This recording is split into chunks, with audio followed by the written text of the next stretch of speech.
تمہیں پتا ہے بچیوں کو زندہ دفن کرنے والی رسم مکہ میں موجود ہے.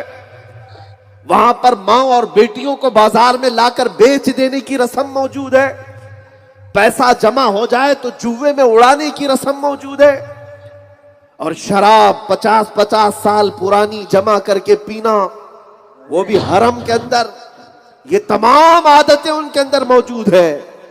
لیکن 10 سال کا عرصہ نہیں گزرا، 10 سال کا عرصہ نہیں گزرا. جو ڈکیت تھے، جو چور تھے، مکہ کے حالات بڑے مشہور تھے. وہاں کے حالات میں کیسا انقلاب آیا. ایک عرب نے آدمی کا بول بالا کر دیا، خاک کے ذروں کو ہمدوش سریا کر دیا. خود نہ تھے جو راہ پر اوروں کے ہادی بن گئے، کیا نظر تھی جس نے مردوں کو مسیحا کر دیا. میرے آقا صلی اللہ تعالی علیہ وسلم کی وہ نظر عنایت تھی. اور غیروں نے یہ پڑھا ہے، تبھی تو کہتے ہیں کہ آج بھی اگر سارے مسائل حل ہو سکتے ہیں وہ نظام مصطفیٰ سے حل ہوں گے، میرے آقا کی قیادت سے حل ہوں گے. جب کسی لڑکی کا ریپ ہوتا ہے، آج بھی کچھ لوگ چیختے ہیں، چلاتے ہیں، ریپسٹ کو موت کی سزا ہونی چاہیے. یہ جس کے گھر کی بچی کے ساتھ ایسا ہو جائے، اس کی ماں سے یا اس کے باپ سے پوچھو تو وہ تو کہتے ہیں ریپسٹ زانی اگر مل جائے تو ہم اسے ٹکڑے کر دیں گے، ہم اسے مار دیں گے، ہم اسے جلا دیں گے. تمہارے جو جذبات ہیں آج سنو. لیکن اسلام نے جب یہ کہا کہ جو بلاತ್کار کرے گا، عصمت دری کرے گا، اسے سنسار کر دیا جائے گا، اس زانی کو ہمیشہ کے لیے ختم کر دیا جائے گا.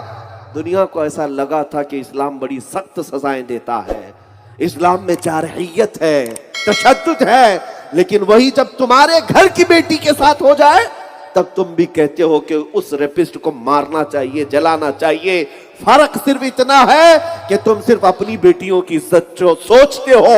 میرا مصطفیٰ ہے جو پوری کائنات کی بیٹیوں کی عزت کا خیال کرتا ہے. سبحان اللہ.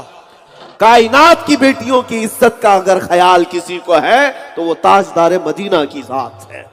جانتے ہو نبی پاک صلی اللہ تعالی علیہ وسلم کی بارگاہ میں ایک نوجوان آیا اور کہنے لگا مجھے زنا کی اجازت چاہیے.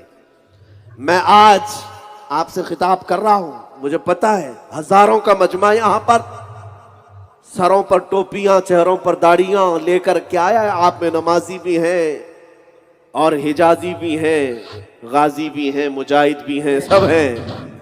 لیکن بہت سارا یہاں پر ڈپارٹمنٹ کا بھی ایک عملہ موجود ہے، پرشاسن بھی ہے، بہت سارے لوگ یہاں پر ہیں. میں آج کھل کر کے بتانا چاہتا ہوں، آپ بھی سنو نبی پاک صلی اللہ تعالی علیہ وسلم کی تعریف. مصطفیٰ کریم صلی اللہ تعالی علیہ وسلم کے کیریکٹر کیا تھے، اخلاق کیا تھے. اور ایسے عظیم انسان پر جب کبھی کوئی انگلی اٹھاتا ہے تو اس کے ساتھ ہونا کیا چاہیے، آپ اپنے اعتبار سے اس چیز کا فیصلہ کریں.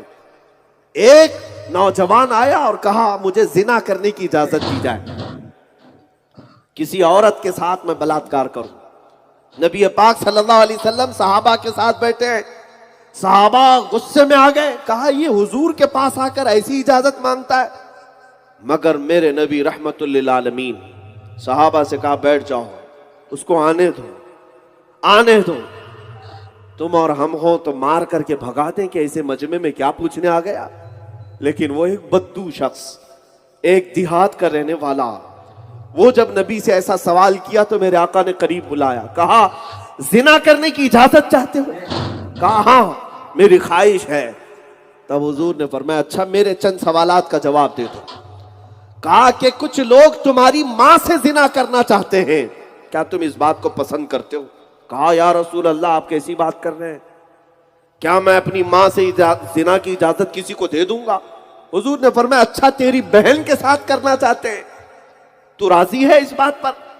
اس نے کہا نہیں میں ہرگز اجازت نہیں دوں گا میری بہن کے ساتھ کوئی کچھ کر لے. کہا تیری پھوپھی کے ساتھ، تیری خالہ کے ساتھ، تیری بیٹی کے ساتھ، کسی تیرے خاندان کی عورت کے ساتھ کوئی دوسرا زنا کر لے، اس کی تو اجازت دے گا؟ اس نے کہا ہرگز نہیں، میرے خاندان کی ایک عورت کے ساتھ بھی میں برا دیکھ نہیں سکتا.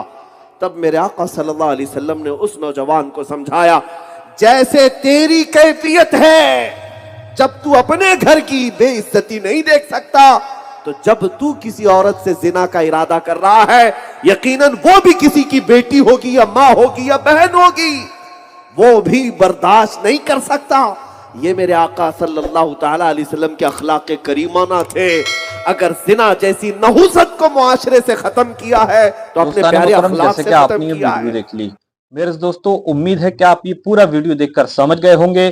ملتے ہیں انشاءاللہ آنے والے اپڈیٹ کے ساتھ۔ السلام علیکم ورحمۃ اللہ وبرکاتہ۔